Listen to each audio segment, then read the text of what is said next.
Hi, WhiskyJason here. Whiskey from the viewpoint of an American in Germany. And today I have, smile, smile, smile, Pappy Van Winkle. Look at that bottle. Pappy, he's smoking a cigar. Family Reserve, 15-year-old, 53.5%. As I've mentioned before, in Europe we use something called the Whiskey Base. Whiskybase.com, one word. 21425. I have 2 centiliter CLs that someone graciously sold to me. This was bottled 2010. I don't know if it was the fall or the spring. Let's say it was bottled and sold in the fall of 2010. So, made it over here. I can still highly recommend watching on YouTube Preston Van Winkle. He was at the Whiskey Jar in Manchester in February of 2017, and there he spoke about the different barrels. I'll be in the States in July of 2017. I'm going to go to the cooperage, the Kentucky cooperage, where everyone gets their barrels from except for Brown-Forman. They have their own cooperage with Jack Daniels. They sell and make so many. But everyone else basically sources their barrels from the Kentucky cooperage. And they now have 53-gallon barrels they use for their Van Winkle. Now, he talked about, Preston, about the 2017 release. They tested over 300 barrels in January and basically February of 2017 for the fall 2017 release. And can you guess how many barrels did not meet their standard? Well, first of all, what happens to a barrel if it doesn't meet their standard? First of all, it could be green. Green means this is too much raw grain in there. It needs to wait a little bit. So they just wait for another 2 or 3 years. If it's not good enough for the 10, then it might be good enough for the 12. If it's not good enough for the 12, it might be good enough for the 15. If it's not good enough for the 15, it might be good enough for the 20. If it's not good enough for the 20, it might actually be great enough for the 23, the supreme Pappy of all time. 2017 should be the last filling up of the 2000 and of the 23-year-old Pappy, by the way. Ooh. So it might just not be okay. So they recognize when they taste it, we leave it longer in the wood, it's not going to get any better. It goes into W.L. Weller. It could be the antique, could be the 107, could be whatever. Now, it could just be off.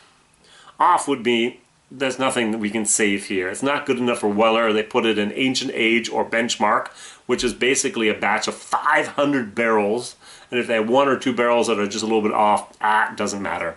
It's not the most expensive thing. So basically, you could have a 18-year-old barrel of Van Winkle in your benchmark from Buffalo Trace. Amazing, isn't it?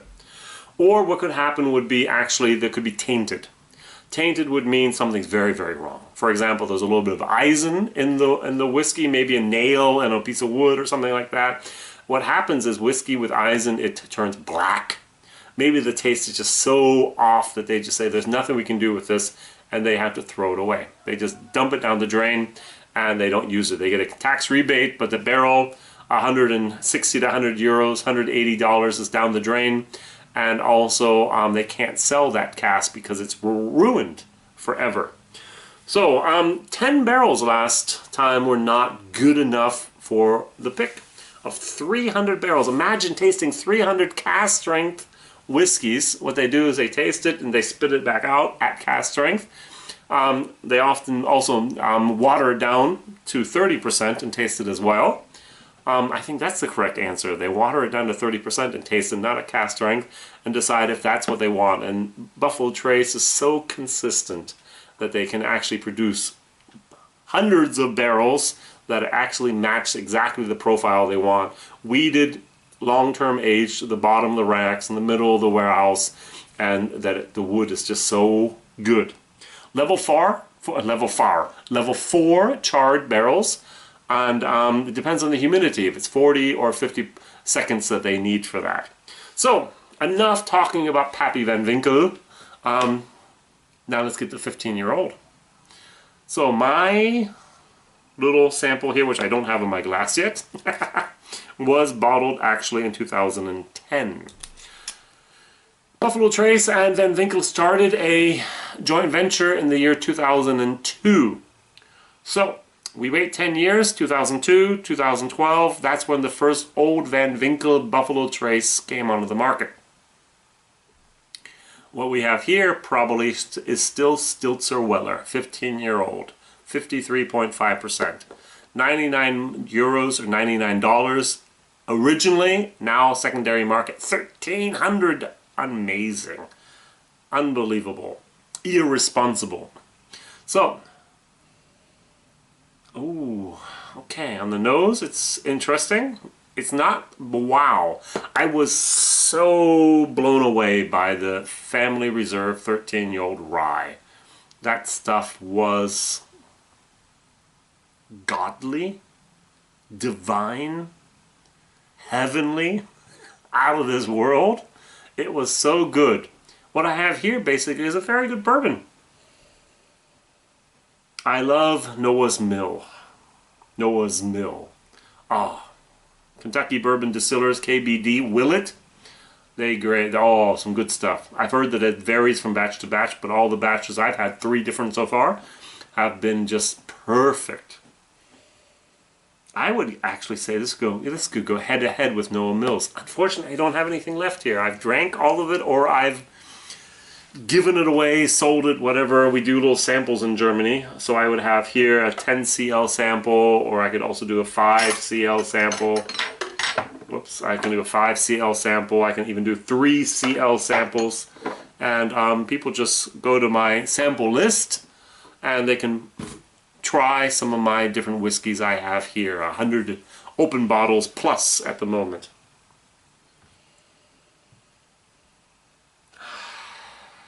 I don't get that much of the cotton candy. I do get some wood, I get some alcohol, I get some clove. I get a little pinch of cinnamon. I think I'm going to repeat myself with the pecan. A little bit of tobacco leaves. And a little bit of old leather. I love whiskey when I see old leather. Oh, that's so good. Glenfarclas, 40-year-old old leather. Ah, very, very good. What I'm going to do is I'm going to actually use my sample to compare it to a poor man's Pappy, the 15-year-old. I'm not going to use the 20-year-old for that. And I have 2 different recipes. I have a Weller recipe. I think it's 60% Weller and 60% 107 or antique. And I also have a recipe with 55% Old Weller Antique, 35% Weller 12-year-old, which is very, very difficult to get, and 10-year-old Stag Junior, which gives it the extra boost there of the ABV. Let's taste this. So far, I haven't really considered this a wow whiskey yet. Excellent, very, very nice, but is it a 1? I'm not sure. 1 would be, a grade of A in the American system, by the way.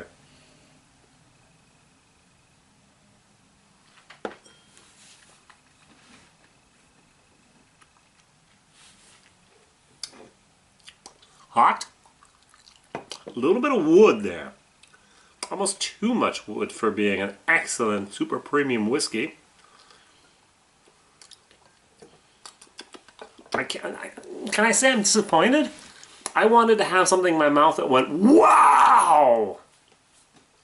And it goes in my mouth and says, nice. This is not outstanding.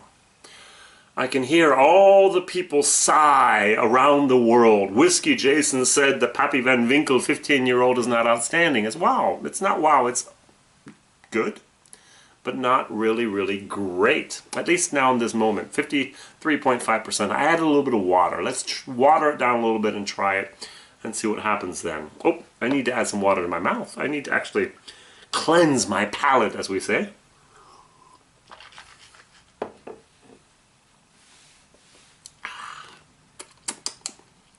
the added water, my mouth might actually water down even a little bit more, which is just fine.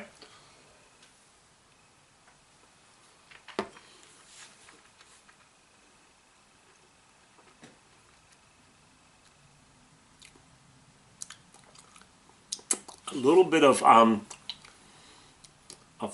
almond, candied almonds. I get my pecans still, my candied pecans. I still get some wood in there. But it's not really a, I hate to say this, but it's not really a complex whiskey. It doesn't come in my mouth and does this and then does this and then does this. It just comes in and goes. Someone compared once a whiskey to a piano. And some whiskeys play like 8 or 10 different keys, and this is just like ding.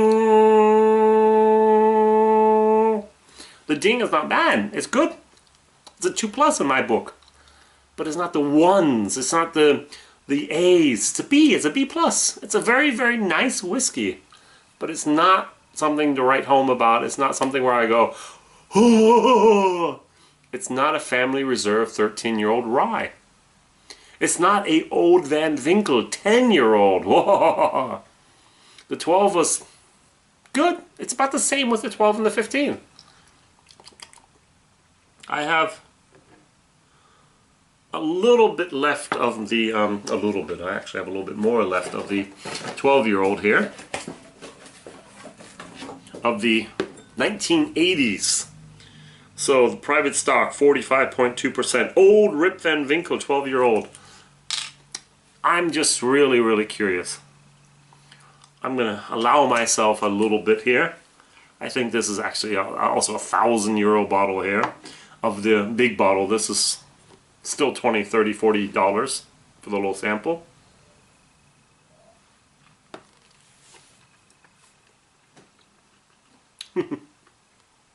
It's still so much hotter.